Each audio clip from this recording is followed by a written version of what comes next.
મહાનગરપાલિકાના city control command centre ખાતે panther secure solution private લિમિટેડનું કૌભાંડ મામલો સામે આવ્યો હતો।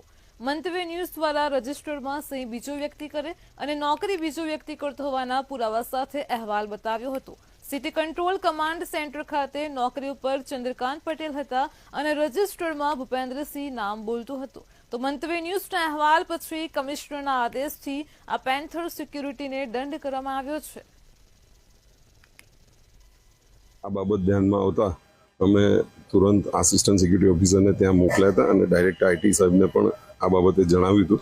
એટલે અમે હાલ તુરંત એના 1 લાખ રૂપિયા પેનલ્ટી પણ એજન્સીને ઇમ્પોઝ કરવામાં આવી છે અને તદુપરાંત અમે આઈટી વિભાગને અને અમારા એએસઓને જોડે રહી અને એ ખરેખર ડિટેલ એનો અભ્યાસ કરી અને આગળ જે પણ પગલાં લેવામાં પાત્ર થશે લેવામાં આવશે।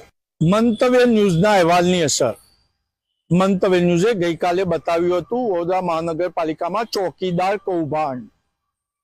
હા, પ્રધાનમંત્રી નરેન્દ્ર મોદી ભારત દેશની તિજોરીની ચોકીદાર કરતા હોય ત્યારે વડોદરા મહાનગરપાલિકામાં panther secure solution private limited જે વડોદરા મહાનગરપાલિકામાં સુરક્ષા અધિકારી કોન્ટ્રાક્ટથી પૂરા પાડવાનું કામ કરે છે તેમાં કૌભાંડ ચાલતું હતું।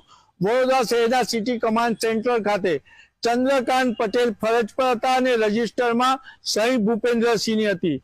આ બહુ મોટી કૌભાંડ કહેવાય। આવું તો અનેક જગ્યાએ રજિસ્ટરમાં ચેડા થયા છે, નોકરી બીજો કરતો હશે ને રજિસ્ટરમાં હાજરી બીજાની બોલતી હશે। મંતવ્ય ન્યૂઝના અહેવાલ બાદ કાર્યદક્ષ કમિશનર અરુણ મહેશ બાબુએ મંગેશ જયસ્વાલને આદેશ આપ્યા અને મંગેશ જયસ્વાલે panther secure solution private limited કંપનીએ 1 લાખ રૂપિયાનો દંડ ફટકાર્યો છે।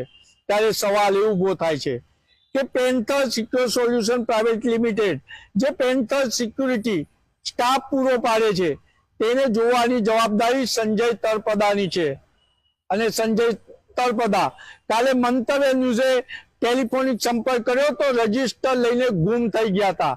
એટલે ક્યાંક ને ક્યાંક આ કૌભાંડમાં ડેપ્યુટી સિક્યુરિટી ઓફિસર સંજય તળપદાનો પણ હાથ છે। તો સંજય તળપદા સામે પગલાં ક્યારે લેવાશે મોટો સવાલ છે અને તપાસ જો વ્યવસ્થિત થાય તો અનેક મોટું કૌભાંડ આમાં નીકળે તેવી શક્યતા છે। કેમેરામેન મિલિંદ મેલે સાથે નિલેશ બ્રહ્મભટ્ટ, મંતવ્ય ન્યૂઝ વડોદરા।